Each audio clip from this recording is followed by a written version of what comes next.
Republican leaders like Florida Governor Ron DeSantis and Texas Governor Greg Abbott have been trying to make political points by sending migrants to Washington, D.C. and other sanctuary cities, and even to the home of President Biden and Vice President Harris. So today we're headed to a motel where some of these migrants have been staying. When you arrived to Texas, who greeted you and how did you end up on a bus that took you to D.C.? Donde un amigo nos dijo que fuéramos al albergue San Pedro 7000, donde nos apoyaron demasiado que nos dieron el boleto gratis hasta Washington. Nos dieron este albergue en este hotel donde estamos ahorita. Gracias a ellos, bueno, nos ofrecieron estudios para los chamos, gracias a Dios. Pero estamos aquí atados, sin permiso a trabajo, pues. This father of two, whose identity we agreed to keep anonymous, is one of over 1 million migrants who've been allowed to temporarily enter the U.S. without documentation over the last 2 years. Self-declared sanctuary cities like D.C. should be an ideal place to land for people like him, who are looking for new beginnings. Yo vengo de Venezuela. Decidí venirme el 16 de agosto. Salí de mi país, pues, a un lugar que le dicen Colombia, sin importarme lo que es la vida de mis hijos ni de mi esposa. Para adelante le dábamos. De Colombia a Panamá robaron a 60 personas que iban adelante y violaron a 2 mujeres. Ya nos faltaba poquito para que ella también la robaran y la violaran. Pero como nosotros vamos encomendados a Dios, gracias a otro grupo de guías que venían bajando armados, en lo que vienen ellos agarran la huida y de tanto pedirle a Dios nos soltaron. The last leg of their trip was from Texas to D.C. Texas Governor Greg Abbott has been loading migrants onto buses and sending them to the capital since April. It's an attempt to blame Democrats for the record number of people trying to cross the border and to force them to do something. Abbott has now sent buses to New York and Chicago and boasted that he's responsible for the direct relocation of over 10,000 people, most of whom are still clinging to their original dreams for life in the U.S. Nosotros venimos con todo los ánimos de portarnos bien, de trabajar, de estudiar, de darle calidad de vida a los niños y convivir con lo que son la gente de aquí de Washington, D.C. D.C. is a sanctuary city in that it won't report people's immigration status. But the city has been extremely overwhelmed when it comes to accommodating thousands of unexpected migrants. Most of the aid has come from volunteers, who launched the Migrant Solidarity Mutual Aid Network in the days after the first bus arrived.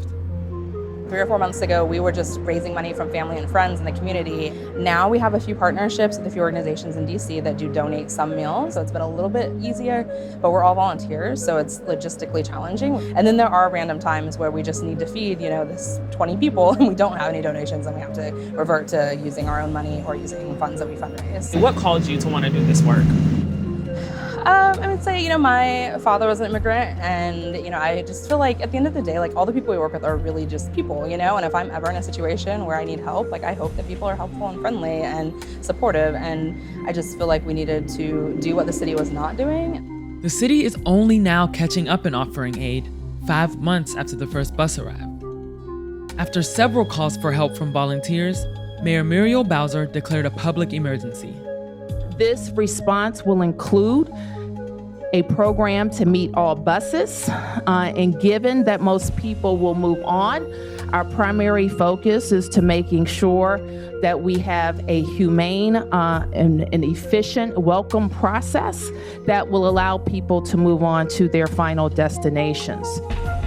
The City Council quickly passed an emergency bill to establish an Office of Migrant Services. But activists have pushed back on the bill, pointing out that the office is only for providing short-term aid and potentially excludes all migrants from accessing homeless services. So while the mayor's plan seems to be directed at migrants passing through, volunteers like Amy Fisher are continuing to support those who've decided to stay. God, this is huge.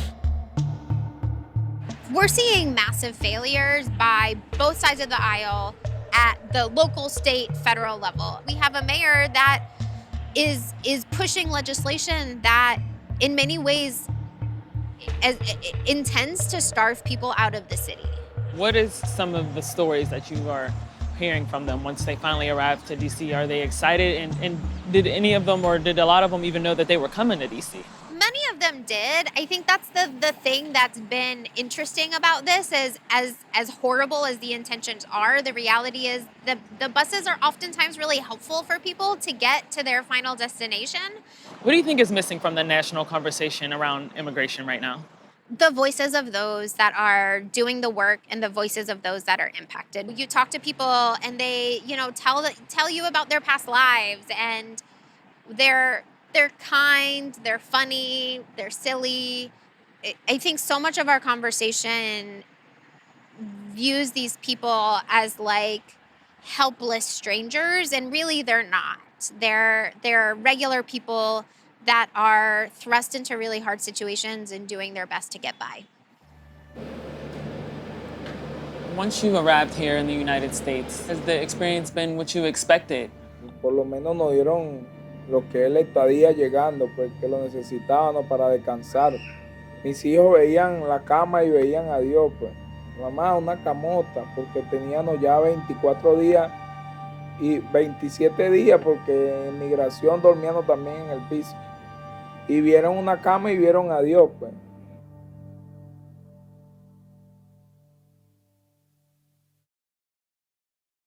I'm Michael Learmonth, editor-in-chief of Vice News. Too often, traditional news outlets shy away from the real stories and experiences of those living through global conflicts. Not Vice News. Our reporters are on the ground, fearlessly covering the human stories that shape our world. You and millions of others can continue to read, watch, and listen to Vice News for free. But we hope you'll consider making a one-time or ongoing contribution of any size at vice.com/contribute. Every contribution, no matter how big or small, helps support the journalism Vice News brings to you every day. Thank you.